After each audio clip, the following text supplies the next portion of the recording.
تو جو بیت رہی تھی بلال پر، ابو فقیہ پر، زنیرہ پر، جو ان پر بیت رہی تھی، جو خباب پر بیت رہی تھی، جس طرح ہلاک کیا گیا ہے حضرت سمیہ کو، حضرت یاسر کو، یہ ساری تکلیفیں انہیں بھی تھی، لیکن کیا اس کا یہ بالواسطہ ایذا محمد کے لیے نہیں تھا صلی اللہ علیہ وسلم، آپ کے ساتھی، آپ کے جانثار، لیکن آپ ان سے بھی کیا کہیں، فصبروا فصبروا فصبروا۔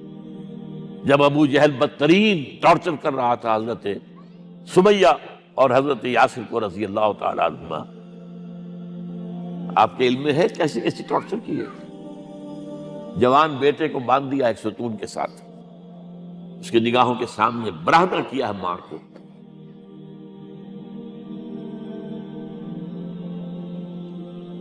ہاتھ میں ایک مورتی ہے، جب تنگ آ گیا، ستا کر تنگ کر کے مار مار کے حضرت سمیہ ٹس سے مس نہیں ہو رہی، کہتا ہے تم ایک دفعہ کہہ دو سمیہ کہ ہاں اس مورتی میں بھی کچھ ہے، میں تمہیں چھوڑ دوں۔ انہوں نے تھوک دیا، برچھا مارا ہے شرمگاہ کے اندر۔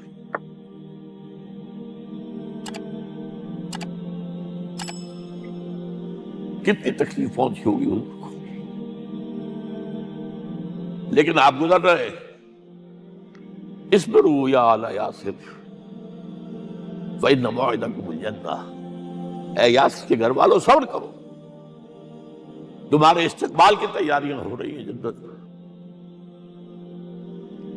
یہ سیرت کوئی بناتا سناتا ہے، یہ سیرت۔ یاسر کے ساتھ کیا کیا ہے؟ 4 اونٹ نر سانڈ، اور ان کے ساتھ رسے باندھ کر ایک رسے سے ان کا ایک بازو باندھا، ایک سے دوسرا بازو، ایک سے ایک ٹانگ، دوسرے سے دوسری ٹانگ، انہیں دوڑایا ہے کہ پرکھتے ہو جیسے قسم کے۔ یہ دین ایسے ہی قائم نہیں ہوا ہو۔ عدل و انصاف کا نظام ٹھنڈے ٹھنڈے قائم نہیں ہوتا، گھر میں آرام سے بیٹھے ہوئے قائم نہیں ہوتا۔ اور سنیے، 3 برس شیب بنی ہاشم کے تو قید ہے، 3 برس ٹوٹل بائیکاٹ، ایک گھاٹی، ادھر پہاڑ ادھر پہاڑ، دونوں طرف جو ہے پہرے، کوئی کھانے پینے کی چیز اندر نہیں جائے گی،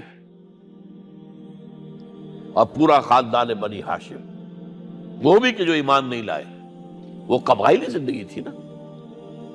بنو ہاشم چونکہ حضور کو پشت پناہی چھوڑنے کو تیار نہیں ہوئے، ابو طالب نے آخری وقت تک بھی ساتھ نہیں چھوڑا۔ ہاں، آخری وقت کے قریب ایک بات ہو گئی تھی، ایک مرتبہ تو ہوا کہ وفد آیا ہے قریش کا کہ اپنے بھتیجے کو روک لو، وہ ہمارے معبودوں کی توہین کرتا ہے۔ ابو طالب نے بلایا اور آپ سے کہا کہ یہ کچھ اپنے رویے کو بدلے۔ آپ نے فرمایا چچا جان، اب تو چاہیے میرے ایک ہاتھ پر سورج اور دوسرے پر چاند رکھ دے، میں اپنے اس مشن کو چھوڑ نہیں سکتا۔ اور ابو طالب کے عین انتقال کے وقت جو معاملہ ہوا، جب وفد آیا ہے کہ ٹھیک ہے اب ہمارا جو ہے صبر کا پیمانہ لبریز ہو گیا ہے، اب ٹھیک ہے آ جاؤ میدان میں، تم بھی ساتھ چھوڑنے کو تیار نہیں ہو۔ ابو طالب نے بلایا آپ کو، بھتیجے مجھ پر اتنا بوجھ نہ ڈالو جو میں برداشت نہ کر سکوں۔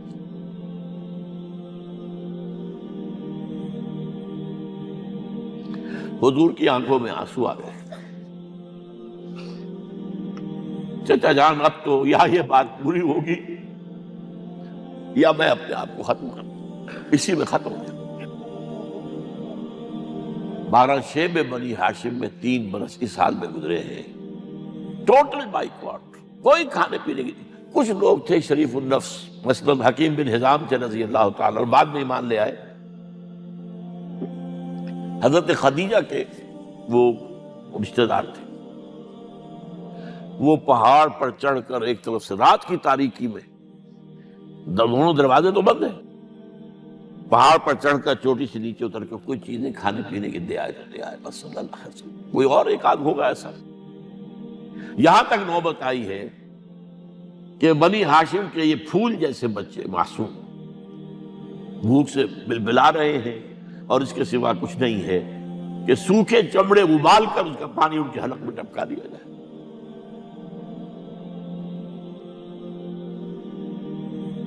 اور جو ہوا وادی طائف میں، جب مکے والوں نے فیصلہ کر لیا کہ آپ قتل کر دو، ابو طالب بھی فوت ہو چکے ہیں، اب کوئی اندیشہ نہیں، کوئی خانہ جنگی شروع نہیں ہوگی، کوئی انٹرا ٹرائبل وار نہیں ہوگی، تو آپ طائف گئے ہیں۔ شاید وہاں کے 3 سردار تھے بڑے، اور یہ طائف اصل میں قریشی کا سمجھیے کہ یہ ان کا گرمیوں کا یہ صحت افزا مقام تھا۔ یہ تمام جو سردار تھے مکے کے، ان کی جائیدادیں وہاں تھی، باغات تھے، اور وہاں کے بھی 3 سردار تھے، تو شاید ان میں سے کسی کو اللہ توفیق دے دے۔ وہاں گئے ہیں اور صرف ایک ساتھ ہیں، حضرت زید بن حارثہ، حضرت ابوبکر بھی ساتھ نہیں، سائے کی طرح ساتھ رہنے والا بھی ساتھ نہیں تھا۔ وہاں جا کر جو آپ نے تینوں سے بات کی ہے، تینوں نے وہ باتیں کہی ہیں جو کلیجے کو چیر جائیں، اور اس میں کیا ہو رہا ہے؟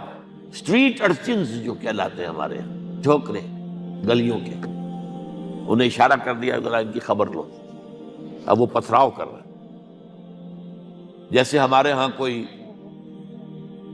آ جاتا ہے، کوئی نیم پاگل یا کوئی اور کسی طرح کا مست قسم کا آدمی، اور اس کے اوپر چھوکرے چاروں طرف ہوں اور ستا رہے ہوں، یہ نقشہ تھا، اور طائف کی گلیاں تھیں، اور محبوب رب العالمین تھے۔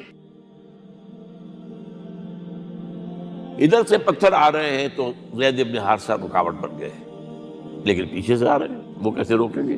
پیچھے جاتے ہیں تو ادھر سے آ رہے ہیں۔ جسم لہو لہان ہے، خون رس رس کر زخموں سے جوتیوں میں آ کے جم گیا ہے۔ پھر وہاں سے آپ نکل کر گئے ہیں، ایک باغ میں تھوڑی سی پناہ لی ہے تھوڑی دیر کے لیے، جوتے بڑی مشکل سے اترے ہیں، خون جمع ہوا، اور وہ جو پھر دعا نکلی ہے آپ کے، وہ کلیجے کو چیر جانے والی ہے۔ اللہم الیک اشکو ضعف قوتی وقلت حیلتی وحوانی علی الناس، اے اللہ تیری جناب میں فریاد لے کر آیا ہوں، اپنی قوت کی کمی کا، اپنے وسائل کی کمی کا، اور لوگوں میں جو رسوائی ہو رہی ہے، الی من تکلنی الی بعید یتجہمنی او الی عدو ملکت امری، مجھے کس کے حوالہ کر دیا ہے؟ مجھے دشمن کے حوالے کر دیا جو چاہے میرے ساتھ کر گزرے۔ لیکن پھر مقام عبدیت کا ظہور ہوتا ہے، ان لم یکن علی غضبک فلا ابالی، اے اللہ اگر تو ناراض نہیں ہے، مجھے اندیشہ یہ ہو گیا کہ کہیں تو ناراض تو نہیں ہو گیا ہے، کہیں تو نے میرا ساتھ تو نہیں چھوڑ دیا ہے۔ اگر تو ناراض نہیں ہے تو مجھے کوئی پرواہ نہیں، جو ہو سو سر تسلیم خواہ میں جو مزاج یار میں آئے۔ واپس آئے ہیں تو مکے میں داخل نہیں ہو سکتے تھے، وہاں تو قتل کا فیصلہ ہو چکا تھا۔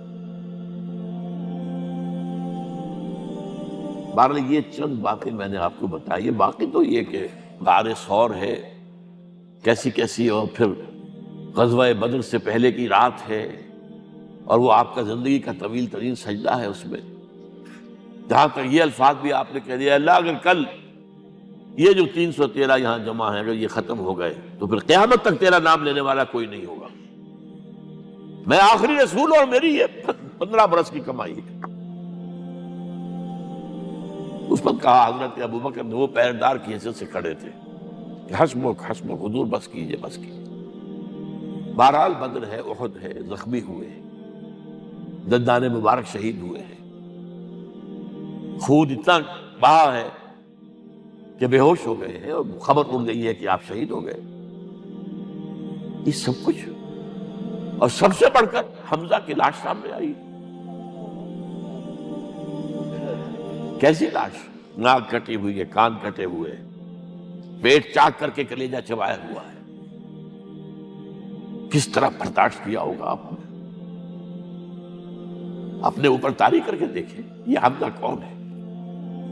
چچا ہے، دودھ شریک بھائی ہے، خالہ داد بھائی ہے، ساتھ کا کھیلا ہوا ہمجولی ہے، اور اس کی لاش ہے۔ جو قلب اطہر پر بیت رہی تھی وہ مدینے میں آ کر ایک بڑا ماحول بدلا ہوا تھا، تب وہ بات سامنے آ گئی. تو مختلف گھروں سے عورتوں کے بین کرنے کی آوازیں آ رہی تھی، اس لیے کہ اس وقت تک بین کرنا حرام نہیں قرار دیا گیا تھا، ممنوع نہیں تھا. آوازیں سن کر حضور کی زبان مبارک سے نکل گیا اما حمزہ تو فلا بواکی لہو، ہائے حمزہ کے لیے تو کوئی رونے والی بھی نہیں ہے.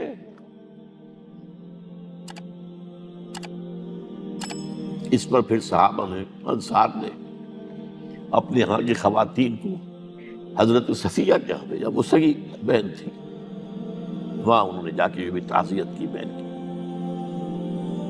غزوہ احزاب کا آپ نے سن ہی لیا، اسوہ رسول پر نہ معلوم کیا کیا باتیں لوگوں میں مشہور ہو گئی. وہ اسوہ کیا تھا؟ جب خندق کھودنے کا فیصلہ ہوا ہے تو خندق کھود رہی ہے، حضور بھی لگے ہوئے ہیں، بھاری بھاری پتھر اٹھا کر کندھے پر لا کر باہر پھینک رہے ہیں. پتھریلی زمین تھی، ایک پتھر کسی سے ٹوٹا نہیں تھا، تو حضور نے جو ہے 3 دفعہ جو اس کے اوپر ضرب لگائی تب ٹوٹا ہے. لیکن یہ کہ کئی دن کے فاقے ہو چکے تھے، کھانے کو کچھ نہیں، پورا محاصرہ تھا، 12,000 کا لشکر گھیرے ہوئے.